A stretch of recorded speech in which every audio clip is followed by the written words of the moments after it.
como muchos sentimos, el ministerio se está muriendo. Yo voy a ser crudo. El ministerio lo acabaron en este gobierno. Ok. Lo acabaron. Porque además siento yo que esos 4 o 5 años que estuvo el ministerio apoyando al deporte, se vio, o sea, se notaron los resultados. Y eso pues ha demostrado en lo que estamos hoy. Entonces hoy los procesos de talentos se han perdido, los semilleros difícilmente podrán seguir existiendo, el apoyo al ciclismo masculino y femenino, como lo dimos en su época, desvanecido completamente, los recursos para los próximos Juegos Nacionales, que son en Córdoba y Sucre, también difícilmente comprometidos.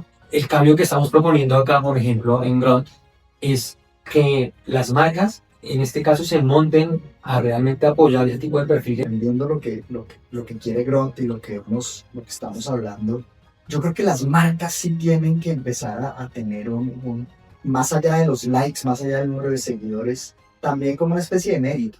Hay un mérito social que se va creando por lo que has hecho como persona. Claro. Entonces la contratan para 100 comerciales y un deportista que lo ha dado todo por el país lo contratan para uno. Sí, lo de EPA Colombia puede ser un fenómeno, pero no es un ejemplo. Y lo que necesitamos en este momento en la sociedad son ejemplos.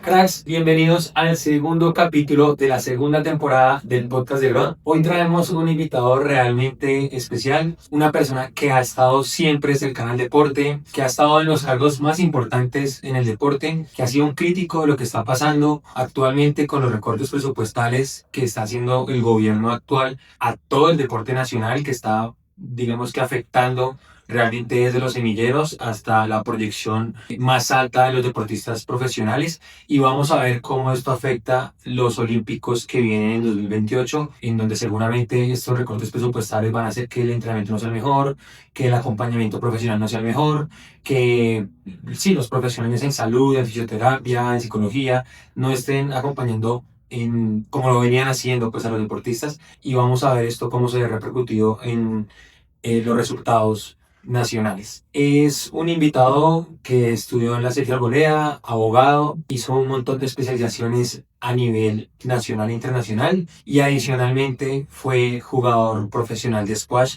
y campeón nacional. Con nosotros está Ernesto Lucena. Ernesto, bienvenido a este espacio, muchas gracias por venir. Primer ministro del Deporte de Colombia. Gracias, Camilo, un saludo para ti y para todos los que nos ven.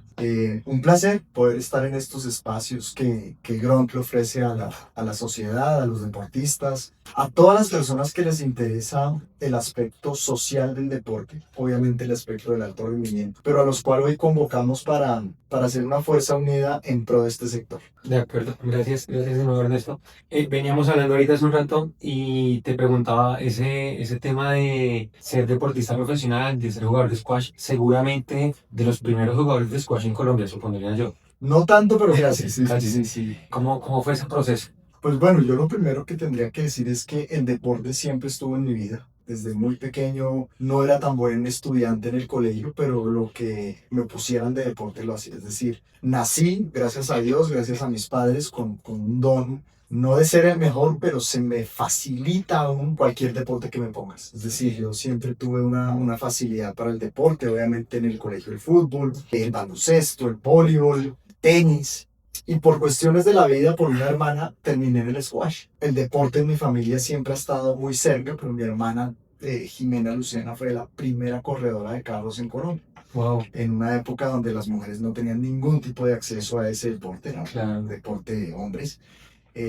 Ustedes no habían nacido, se llama la Copa Sprint, y la Copa Sprint en alguna temporada hizo un homenaje a las mujeres y ella fue la primera corredora. Entonces ella se dedicaba a entrenar su parte física con squash. Okay. Y yo muy pequeño pues dije, bueno, intentemos. Y ahí empecé, fui campeón nacional infantil primero, de los 11 a los 13. Yo cuando me dedico a algo, digamos, tengo también esa capacidad de entender que cuando uno se dedica a algo, lo hace bien o no lo hace. Y en el deporte, pues, cuando a uno se le facilita, pues se vuelve más adicto, porque dice, uy, pues, está yendo bien, voy ganando, entreno bien, etc. Y después tuve un parón por la adolescencia, cosa que le pasa a muchos deportistas. Entra la adolescencia, la rumba, las novias, Ajá. etcétera. Y paré casi 6 años de jugar. Wow. Y en esos 6 años, pues obviamente la adolescencia, en vivo y en directo, ¿no?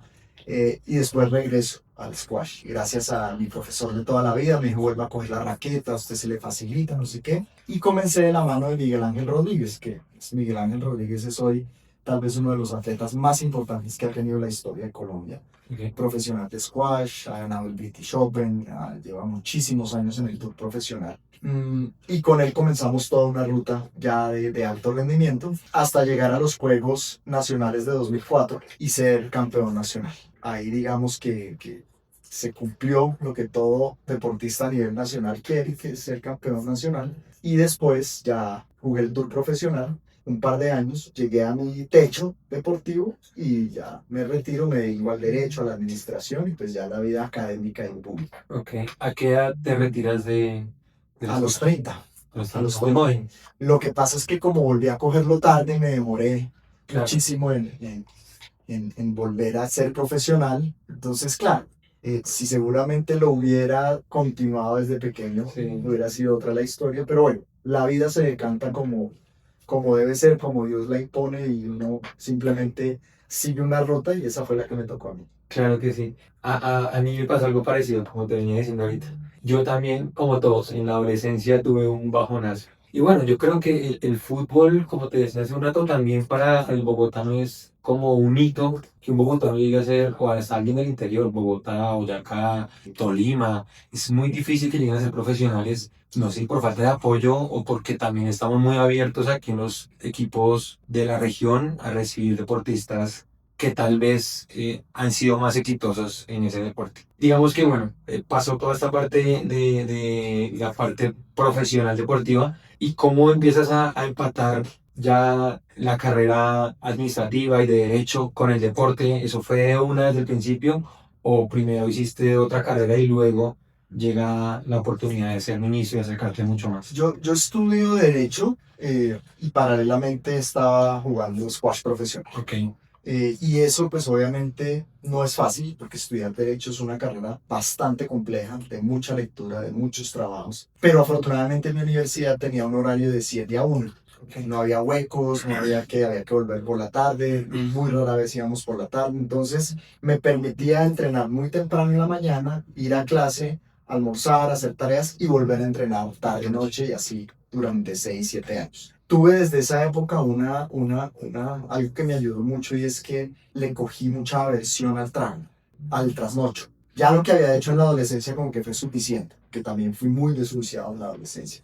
Entonces como que llega un momento donde uno cubre esas necesidades de rumba y entonces claro, cuando vas a ser profesional de un deporte tienes que dormir, tienes que evitar vida social, desafortunadamente que la vida social es muy importante, el trago, comer bien. Y sobre todo como venía tarde, como yo ya era más viejito que los demás, me tocaba el doble. Y eso creo que estudiándolo a la par con Derecho formó una disciplina en mí que diría pocas personas pueden alcanzar si no entienden lo que es el deporte de alto rendimiento y una carrera exigente. Después de que me retiro, logro ser decano de Derecho en la Sergio Arboleda y empiezo a estudiar administración de empresas a nivel de maestría y me empiezo a meter en la administración pero también en un tema que me apasiona, que es el tema del cerebro humano, la neurociencia, el liderazgo creativo, la inteligencia emocional, todos esos conceptos que hoy se escuchan.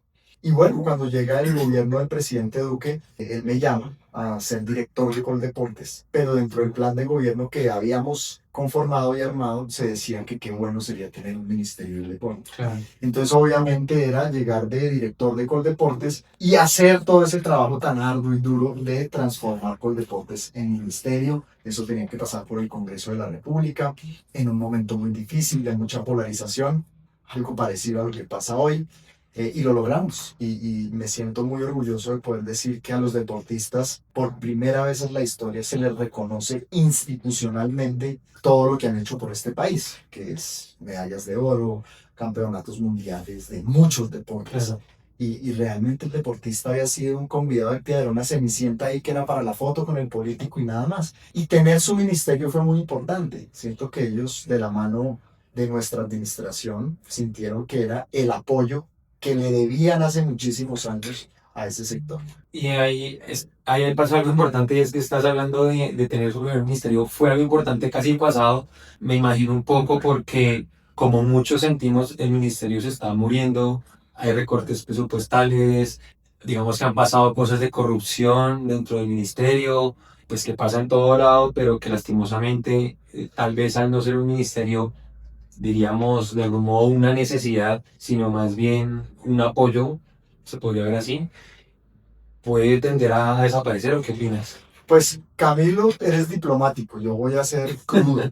El ministerio lo acabaron en este gobierno, Ok, lo acabaron. 4 ministras en 3 años. sí, Eso en cualquier empresa, en cualquier negocio, es primero no entender el negocio y segundo tirarse las cosas. claro, Presidente Petro desde el principio, pues, sabemos que no le gusta el deporte porque anda en otras actividades, pero también sabemos que no le gusta el deporte porque incluso posesionando una ministra dijo que él no le veía las bondades a la creación de ese ministerio. Nunca ha hecho ningún esfuerzo por reunirse con los deportistas de este país. Recuerdo una carta que le enviaron hace más de 2 años y medio, todos pidiéndole reunirse, las glorias, Katherine Ibargüen, Nairo Quintana, Farah, Cabal, Faguida, Asprilla, todos. Firmaron una carta de casi 28 deportistas.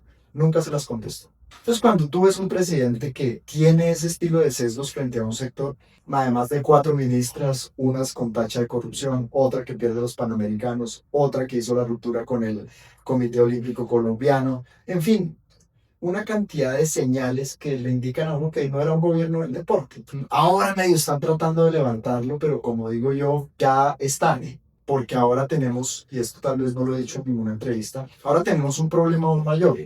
Ya no es si queremos o no el ministerio, es que ya no podemos. Ya no hay suficientes recursos para seguir manteniendo el Ministerio del Deporte y varios más. ok, El próximo presidente que llegue a Colombia, seguramente en el periodo de 1 o 2 años, va a tener que fusionar muchos ministerios. Y tristemente, tengo que decir que creo que el Ministerio del Deporte va a caer ahí, porque no hay recursos para sostener diferentes sectores. Entonces, imagínate el dolor tan grande que puedo sentir después de 4 o 5 años de haber creado este magnífico logro para los deportistas, para la esencia de un país, que por simplemente mala administración, por un dejo, por no querer, pues se pierda y ahora ya es una necesidad fiscal que seguramente no existan ciertos ministerios. claro.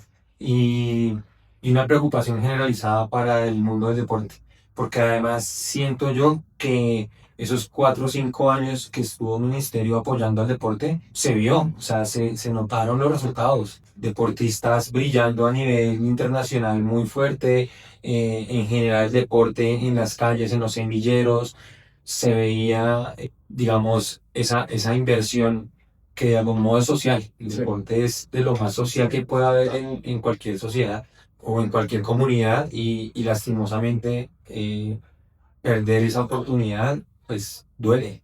Te voy a decir algo, cuando uno ama lo que hace, en el caso mío yo amaba el ministerio, amo el ministerio, amo el sector, amo los deportistas, amo los niños que entienden y ven su vida a través del deporte, pero también me gusta ver un adulto mayor por las tardes practicando actividad física en cualquier barrio de este país, en cualquier comuna de este país. Desafortunadamente las personas que han puesto allí no se les ha visto amor por el sector, o sea, se han puesto la camiseta por ser ministros más que por ayudar al sector. Y me duele decirlo, pero así es así de crudo. Y eso pues ha demostrado en lo que estamos hoy. Entonces hoy los procesos de talentos se han perdido, los semilleros difícilmente podrán seguir existiendo, el apoyo al ciclismo masculino y femenino, como lo dijimos en su época, desvanecido completamente, los juegos intercolegiados con todo tipo de problemáticas, los recursos para los próximos Juegos Nacionales, que son en Córdoba y Sucre, también difícilmente comprometidos. Perdimos unos Juegos Panamericanos que para los que entienden de esto saben la importancia que era eso para nuestro país. En fin, yo siento hoy mucha tristeza, pero ante la crisis hay que actuar. Y eso es el mensaje a los que nos ven hoy. O sea, si el deporte de nuestro país quiere florecer nuevamente, la empresa privada y los emprendedores como nosotros tenemos que empezar a ayudar. No hay otra manera. El Estado ya llegó a un punto donde no va a poder hacer lo que hacía antes, mientras nos recuperamos un poco. Entonces, este es un frente común donde emprendedores del sector deportivo, líderes del sector deportivo, empresas afines a nosotros, y ver de qué manera el próximo gobierno nos da la mano para por lo menos poner unas condiciones donde el deporte vuelva a ser relevante. Claro. Tengo una pregunta ahí por lo que decías. Es decir, que estas carreras que se hicieron de Colombia 2.0, que El son Tour Colombia, el Tour sí. Colombia, exacto, eran muy acompañadas por el ministerio. Absolutamente. Totalmente. Claro, porque recuerda que el Tour Colombia era financiado en gran parte por el ministerio de plata que hacía con convenios y le daba a la federación. Ok, Entonces, mientras estuvimos, se hizo. Incluso un año después de la pandemia lo retomamos. O sea, se hizo un esfuerzo grande entendiendo lo que hacen los grandes eventos deportivos para el país, pero todo eso desapareció. y fue un evento precioso, vinieron Los ciclistas, mejores los del mundo. mejores. Si eso lo hubiéramos continuado seguramente hoy por hoy, que es un sueño que aún tengo, nosotros podríamos tener una carrera World Tour aquí, una carrera de verdad de altísimo Claro. nivel, así como el Giro de Italia, el Tour de Francia o la Vuelta a España, una Vuelta de las Américas. Claro. Y obviamente el epicentro debería ser ¿cuál? Colombia. Pues, Pero eso requiere un proceso que hoy se ha perdido. Repito, no pierdo la esperanza, pero volvemos a empezar. claro. Hoy por hoy eres ciclista aficionado. Sí, sí, claro. Entonces Esa me es la imagino, pasión de mi vida. claro, me imagino que esa ilusión se mantiene. Uy, sería muy bacán. Que existiera un proyecto de ese estilo, un World Tour en Latinoamérica. Claro, porque además trae muchas cosas. Cuando tú traes los grandes deportistas de cualquier deporte a Colombia, los niños se inspiran. Los niños ven a esa persona y dicen, yo quiero algún día llegar a ser así. Y de pronto no llegan, pero van a construir su vida y ellos y sus padres a buscar ese sueño. Claro, Y cuando uno sueña en grande, pues cada paso que da se forja en grande, independientemente del resultado. Entonces los grandes eventos también ayudan a esa que esos niños, esos jóvenes digan, oigan, de pronto no es la delincuencia, de pronto no es la vida fácil, de pronto a través del deporte yo puedo hacer algo. claro. Si llegaste hasta esa parte del podcast es porque te está gustando. Suscríbete, por favor, comenta y dale like. Si te gusta, compártelo a tus amigos. Te esperamos. Digo una anécdota personal y es que, bueno, nosotros crecimos de pronto en un barrio, digamos que de estrato medio, pero pues con algunos riesgos, como los hay en cualquier lado, sobre todo en la calle, en los parques, riesgos de drogas, de pandillas, bueno, como los hay en todo Colombia. Y para mí fue muy inspirador ver jugadores de fútbol, la disciplina, y eso a mí literalmente me sacó muchas veces de momentos de riesgo, de entrar a, bueno, ¿por qué no?, a consumir drogas o algo así. Y tal vez a veces los deportistas no son conscientes de que sus palabras pueden llegar a impactar de forma positiva o negativa a una cantidad de niños que no se imaginan. Así es. En Grunt, por ejemplo, venimos trabajando en que los deportistas entiendan que tienen que crear una marca personal. Muchos ya tienen redes sociales, digamos, con una gran cantidad de seguidores, pero se montan simplemente a los retos y a las tendencias del bailecito de TikTok y no sé qué, pero no están contando historias, no están contando la disciplina, no están contando todo lo que tuvieron que sacrificar para llegar a donde están. Hemos hecho ese ejercicio en los últimos meses con algunos de nuestros deportistas y es muy bonito ver precisamente esos mensajes. Claro. Oye, me inspiras, quiero que como tú eres increíble, ojalá algún día poder llegar a ser campeona como tú y todo eso. Para el deportista va a ser muy positivo, pero uno también se da cuenta que para la sociedad lo es. Y les doy un dato. El ser humano tiene aproximadamente 70.000 pensamientos diarios. 70.000. Eso es un número bien importante. Si uno lograra que la sociedad, a través de todo, hoy obviamente redes sociales, lo que ven en su entorno, pues son mensajes positivos, esos pensamientos y esa persona que se vuelve una persona optimista, tranquila, quiere desarrollarse bien, etc. Ahí va el punto que tú mencionas. Cuando uno tiene influencers deportivos de contenido positivo, de contenido de disciplina, de contenido de vida, pues lo que está enviándole a la sociedad es un mensaje de que el esfuerzo, el proceso, la disciplina, la metodología pagan bien. Claro. Porque desafortunadamente tenemos esa otra parte del contenido donde creen que por hacer un video o hacer tal tendencia ya mañana van a ser millonarios. Y eso ha desdibujado mucho el proceso vital que es paso a paso consigo los resultados. Claro. Que es algo que enseña el deporte naturalmente. Así como el deporte enseña, y es lo que yo siempre menciono, que uno entrena toda la vida para perder más veces que las que gana. Y eso no se lo enseñan a uno en el colegio, eso no se lo enseñan en la universidad. Eso lo enseña el deporte. Si que uno se levanta y entrena 6 horas al día y llega a la primera ronda de un torneo, bien. Y uno es tan loco y tan apasionado que al otro día se levanta con más ganas de entrenar. En la vida real, hoy, los jóvenes o los niños fracasan y botan los aparatos ya. Y entonces hay una tolerancia muy baja al fracaso. El deportista es resiliente por naturaleza, porque sabe que perder ya es una condición dominante de lo que hace, ¿sí? Siempre hay alguien mejor que tú. Siempre hay alguien rompiendo un PR en patios, o alguien tú en tu super bicicleta y alguien pasándote, como digo yo, en la panadera y diciéndote buenos días Y no, o sea, bueno. Y así pasa en todos los deportes y pasa en la vida. Entonces, que ustedes creen ese contenido enviando esos mensajes a los niños, a los jóvenes, porque además uno siempre piensa, uy, los ídolos, entonces uno piensa en los grandes ídolos. Pero en los barrios, en las comunas, en las regiones, hay unos ídolos que a veces están ahí y para ese niño son más importantes que incluso el de arriba. totalmente. Y educar esas comunidades socialmente activas en redes sociales mandando mensajes impactantes es buenísimo. Y por eso todo lo que ustedes puedan hacer para construir desde ahí va a ser fundamental. Sí, esto es un cambio que estamos haciendo, digamos, como en esa realidad que estamos viviendo hoy, social y, digamos, de comunicación tan masiva que tenemos. Todo el mundo comunica, todo el mundo dice cosas. Nosotros queremos cambiar un poco eso. También en este proyecto, digamos que hay como una invitación de mi parte hacia las marcas, porque ellas hacen parte fundamental de muchas veces impulsar personas que realmente no aportan mucho a la sociedad. Hay ejemplos ahí los que uno quiera, pero digamos que el mismo contenido, o bueno, nosotros como sociedad también impulsamos personas que no deberían estar allá donde llegan. El cambio que estamos proponiendo acá, por ejemplo, en Grunt, es que las marcas, en este caso, se monten a realmente apoyar ese tipo de perfiles que son saludables, son sanos, invitan a la disciplina, invitan a mejorar sus hábitos, invitan a demostrar que el sacrificio tiene buenos resultados, pero con constancia, y dejar un poco de lado el influencer común que lastimosamente como sociedad hemos levantado para que un poco ellos también se monten a este cambio que nosotros en la cabeza tenemos como plataforma y como proyecto. Claro, porque además, mira, el influencer común, no voy a hacer una crítica, sino simplemente ahí están. Sí, Es claro. una realidad con la que tenemos que convivir y muchos de ellos ganando millones y millones de pesos, unos millones de dólares, y uno los mira y ve un contenido que uno diría, pero esto, ¿por qué sucede? Pero dejando eso a un lado y entendiendo lo que quiere Grunt y lo que estamos hablando, yo creo que las marcas sí tienen que empezar a tener más allá de los likes, más allá del número de seguidores, también como una especie de mérito. Hay un mérito social que se va creando por lo que has hecho como persona. Claro. Y muchas veces voy a decir, y duele decirlo, o sea, una señorita como Epa Colombia, entonces la contratan para 100 comerciales y un deportista que lo ha dado todo por el país lo contratan para uno.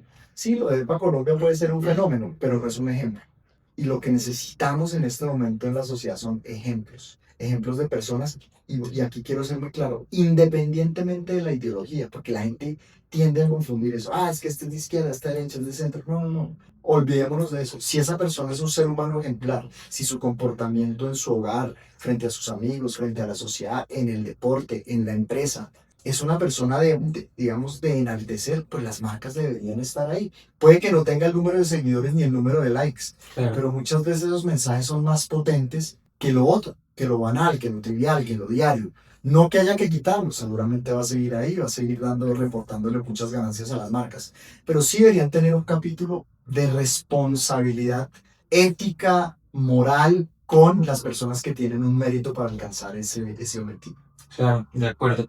Ernesto, me surge una duda. Con todo esto que nos has contado, con tu pasión por el deporte, tu pasión por hacer parte del ministerio y sabiendo lo que se viene seguramente para el próximo año y de cara al próximo gobierno, de tu parte, ¿cómo te paras en este momento y qué estás haciendo de pronto para seguir apoyando al deporte, apoyando de pronto proyectos? Bueno, ¿en qué andas ahorita? Mira, cuando comenzó este gobierno y nombraron a Marisabel Urrutia, quien trabajó conmigo, porque además ella hizo parte del equipo de trabajo nuestro, yo le ofrecí al gobierno todo mi apoyo en el sentido de que si me necesitaban para ayudar en el ministerio, independientemente de que yo sea de otra corriente ideológica, pero cuando uno necesita ayudar a un país, Claro. ahí está. Y fue al puro principio, pues siempre me cerraron las puertas. Natural. Creo que gana la ideología y a veces la revancha que el verdadero. Siempre he dicho que estoy para ayudar. Si a mí el próximo gobierno, que ojalá sea un gobierno que apoye el deporte, me necesita, ahí estoy. O sea, nunca, hasta el último día de mi vida, hasta el último segundo de mi vida, estaré respirando deporte. Claro. Entonces, poder ayudar desde lo público, desde lo privado, estando en estos podcasts, mandando mensajes en la calle, la gente en patios, se paran, le preguntan a uno. Eso es poner un granito de arena por lo que uno ama. Si me llaman, bienvenido. Si no me llaman, seguimos. Claro. Igual eso es como cuando uno juega fútbol y quiere estar en la selección Colombia, pero no lo convocan, no importa. Uno sigue jugando y sigue demostrando que tiene talento en un lado, en el otro, hasta que ya las fuerzas le den. Pero te repito, este es un sector que yo llevo en el alma. Es un sector que como tú, como los que estamos acá, pues no lo vamos a dejar nunca y vamos a hacer lo que esté a nuestro alcance para que no decaiga como ha decaído en estos años. Claro. ¿Cómo hacer, por ejemplo, para traer inversión extranjera al deporte nacional? Un ejemplo muy claro en el ciclismo es el equipo de Rigo, en el que estaba Rigo. Ellos tenían tuvieron acá equipo profesional, bueno, equipo semillero para llevar a Europa. Y así ha habido otros casos que terminan yéndose. ¿Por qué razón? ¿Y cómo se hace para volver a traerlos? ¿Qué debería ser aquí el...? La inversión va a ser fundamental en los próximos 4 o 5 años, sea extranjera o sea nacional. A mí me gusta mucho la inversión extranjera porque viene con unos paradigmas y unos controles mucho más altos de lo que se ve acá. Segundo, es una labor de las federaciones y de las ligas conseguir los recursos. Okay. Lamentablemente en muchos casos los directivos que están allí pues no están en la capacidad ni en la formación de conseguir recursos. Esperan es a que llegue la plata del Estado, esperan a que llegue unos o 3 patrocinadores. Hay unos muy buenos, tengo que decirlo, y lo han logrado que sus federaciones y sus ligas prosperen bien, pero no son la mayoría. Porque hay un problema y es en el que tú estás, y es que no saben vender el producto. Claro. Presentarse a una marca y pedir recursos no es fácil. Es decir, eso tiene un protocolo, tiene unas maneras, tiene unos informes, tiene unas presentaciones. Datos. Muchas veces yo no soy datos, yo no vendo solo el producto, vendo un ecosistema de cosas. Y cuando no se sabe vender el producto, pues ahí está el sector deporte, donde está el fútbol arriba y el resto de federaciones patinando en el lodo, ¿no? Esperando a ver qué migaja, qué limosna tira el gobierno. Por esa razón es que no se quejan. Es que a mí y lo tengo que decir aquí abiertamente, yo sé que en estos podcasts las frases a veces así contundentes, las federaciones son unos convidados de piedra, les están destruyendo el sector y no sale una a pronunciarse. Es que, ¿qué dirá el gobierno? Quedan todavía 6 meses y de pronto no me botan la limosna para este semestre. Hombre, hay que tener dignidad. Claro. Hay que tener dignidad. Yo hoy en día estoy muy frustrado con el sector. Me ha costado enemigos, lo que usted quiera. Pero nosotros nunca le faltamos al sector, nunca le faltamos a las federaciones. Ahí estábamos tratando de sacar de recursos, hablando con el Ministerio de Hacienda, ahí estuvimos hablando de las federaciones, ustedes mismos lo vieron. Y hoy todas, ninguna habla. No, es que de pronto nos quitan, repito, la limosnita que nos van a dar para este. Y así viven.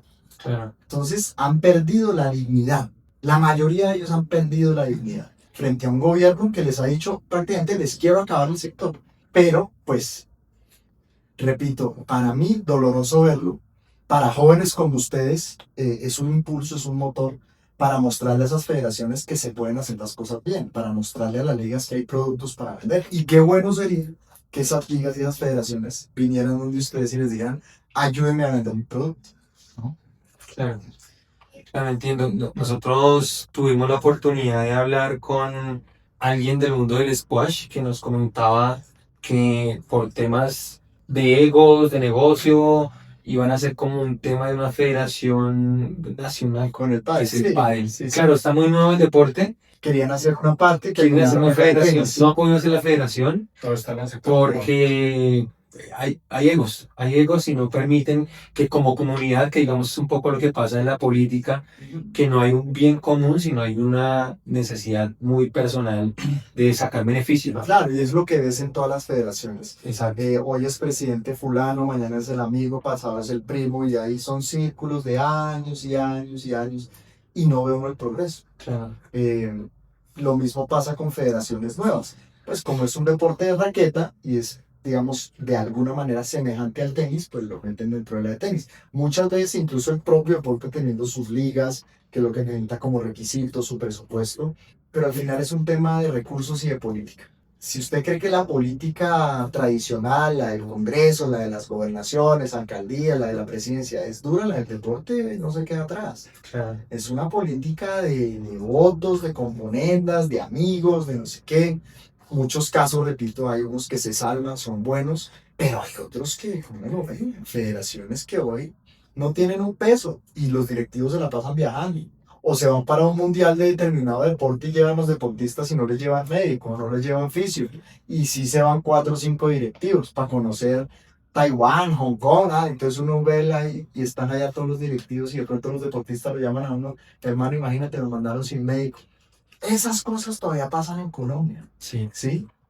Y duele, yo sé que ustedes dirán, no, pues te vino a pintar una cosa catastrófica acá, pues es que hay que hablar con realidades. Ahora eso genera una ventana de oportunidad y es poder llegar a esas federaciones, a esas ligas con nuevas personas, jóvenes, capacitados que se han educado para que puedan sacar el deporte adelante. Claro, entiendo. Hace poco estuvo el equipo sub-20, tal vez, o sub-23, el equipo nacional de microfútbol femenino.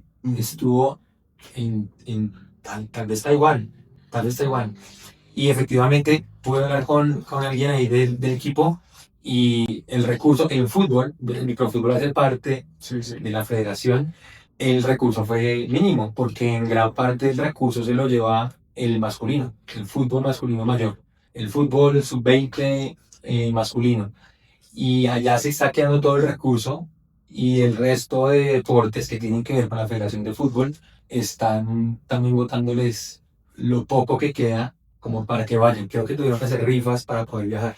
Y es lo que se ve, o sea, la de fútbol tal vez es la única que no recibe recursos del ministerio. Ok. Es autosostenible, la Federación de Fútbol tiene unos recursos inmensos por patrocinadores, por FIFA, por gestión, y ellos tienen Di Mayor y tienen Di Fútbol. Es, digamos, la única federación que funciona de esa manera. Y hay otros deportes que son fútbol de salón, obviamente, y ese tiene su federación también. Pero definitivamente en el mundo del fútbol, pues sí se ha visto en las últimas décadas que al final es un tema de revenue, como se dice. O sea, si a usted el deporte le da y tiene buena televisión y buenos patrocinios para usted. Claro. Y es la lucha que ha tenido el fútbol femenino no solo en Colombia, sino en el mundo. ¿No? ¿Cuánto pesa el fútbol masculino versus el femenino? Pues hay una disparidad gigantesca. Creo que el fútbol femenino se ha labrado un camino, pero todavía está muy lejos de ser el masculino. Y por eso hay esas diferencias salariales, y por eso seguramente los sponsors no son tan activos. Pero repito, siempre vamos a ver en Colombia el tema de las rifas, vamos a ver el tema de el muchacho en región, soy campeón tal y no tengo un peso para viajar, porque muchas veces los recursos no llegan donde tienen que llegar. Eso tristemente sucede. Sucedía cuando yo estaba. Tratamos de que eso fuera cada vez menos. Por eso armamos un programa que se llamaba Talentos Colombia, que era que todos los niños de Colombia que tuvieran talento se pudieran presentar en sus disciplinas. Armamos un proyecto que se llama el Proyecto Avanzado de Desarrollo. De ahí hoy en ciclismo propiamente hay una cantidad de mujeres y hombres ganando en pista, en ruta, pero faltó tiempo. Es que 4 años y yo estuve solo 3. Es muy poco tiempo. Las políticas de deporte, como es el deporte, o sea, son mínimo a 10 a 15 años para que se vean los frutos. Claro, mira el caso de Marruecos. Exacto. 20 años llevan 20 dando. años. Y mira cómo va. Ecuador en fútbol es una transformación gigante. Ecuador era el comodín. Ustedes eran muy chiquitos, pero Ecuador no contaba en las eliminatorias. Hoy es un equipo tremendamente competitivo. Impresionantemente por un proyecto que es independiente del Valle, es el que impulsa en gran medida el fútbol ecuatoriano. Y acá en Colombia He escuchado varios que quieren crear un poco ese proyecto. Fortaleza es un club que piensa mucho de esa manera de, de proyectar a los deportistas de manera integral, que aprendan que mientras se puedan jugar puedan estudiar, que puedan crecer, que puedan... Y bueno, creo que hay varios proyecticos. Equidad, el nuevo internacional. Es otra cosa que inclusive Con ese nuevo fondo de inversión que llegó, tuve la oportunidad de conocer a su presidente. Yo creo que Fortaleza e Internacional son dos ejemplos, después de los equipos más grandes, Claro. son ejemplos de proyecto de vida. Es decir, no es solo el futbolista, sino hay un proyecto de vida detrás de esa persona que está llegando a ser profesional. Y eso se necesita.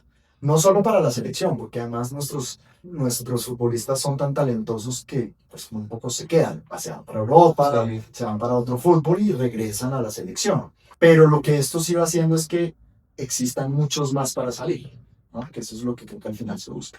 De acuerdo. Bueno, Ernesto, no sé, sí, yo creo que podemos ir dando un poquito la salida. Quisiera que para este cierre nos des como de pronto, sí, un mensaje motivador y seguramente también un mensaje como los que nos has dado en todo el podcast, de crítica a lo que está pasando en el deporte nacional, pero también un poco de esperanza Sí. de lo que puede llegar a venir. Yo tendría que decirles lo siguiente. Lo primero es que toda la sociedad necesita deporte y necesita actividad física. Es decir, si nos convencemos que el deporte y la actividad física y la recreación son parte inherente del ser humano, la sociedad va a empezar a cambiar. Es decir, desde ver a un niño empezar a patear un balón hasta ver un adulto mayor haciendo zumba a las 7 de la tarde en Tumaco, con un parlante, con un profe. Eso cambia una sociedad, eso alegra una sociedad. Entonces, lo primero es que el deporte es un motor de cambio. Y yo creo que aquí nos ha faltado ser más fuertes en ese mensaje. Las sociedades que se construyen alrededor del deporte son más tranquilas, hay mejores ciudadanos, está el compartir, está el hacer equipo. Segundo, los proyectos privados van a ser definitivos para el progreso del deporte en Colombia. Es decir, a ustedes como Gronk yo les mando el mensaje, no desfallezcan. Momentos difíciles como en el deporte, todos. Pero proyectos como este tienen que seguir adelante y ustedes tienen que darle la mano a otro también y a otros para que salgan adelante. Seguir formando a los deportistas. Creo que ese es un mensaje fundamental. A mí a veces me duele que los veo muy antipáticos o apáticos a la situación. Cada uno coge su vida, ya se ganaron sus dólares, sus miles, sus millones, lo que sea. Nadie se mete con el tema, se van para sus casas porque les da miedo opinar. Creo que a los deportistas les toca empezar a opinar más y ayudar más a fortalecer el ecosistema. Y obviamente, repito, aquí estamos todos como equipo para sacar esto adelante. Nos quedan menos de 4 o 5 meses de un gobierno que le dio la espalda al deporte, pero no por eso vamos a desfallecer, porque todos los que hemos estado en este sector sabemos perder, sabemos salir de las lesiones, sabemos salir de los malos momentos. Este es un sector resiliente como ninguno. Claro. Y no nos va a quedar grande sacar adelante. Así que si logramos que llegue un gobierno diferente, que vea el deporte de una manera constructiva, seguramente vamos a lograr cosas muy buenas, pero esto es un esfuerzo de todos. Como nunca, nos toca trabajar en equipo.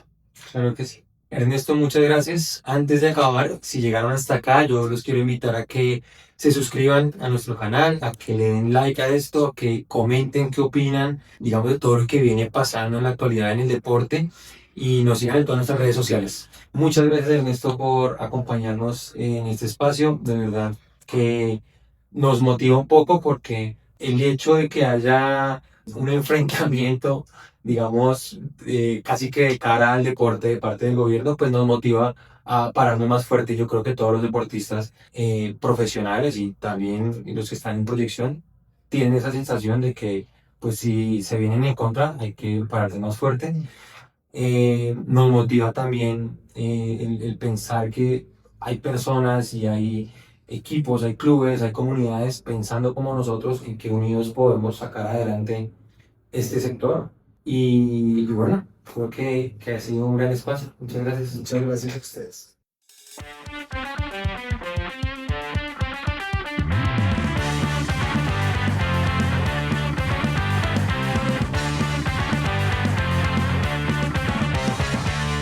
¡Brand!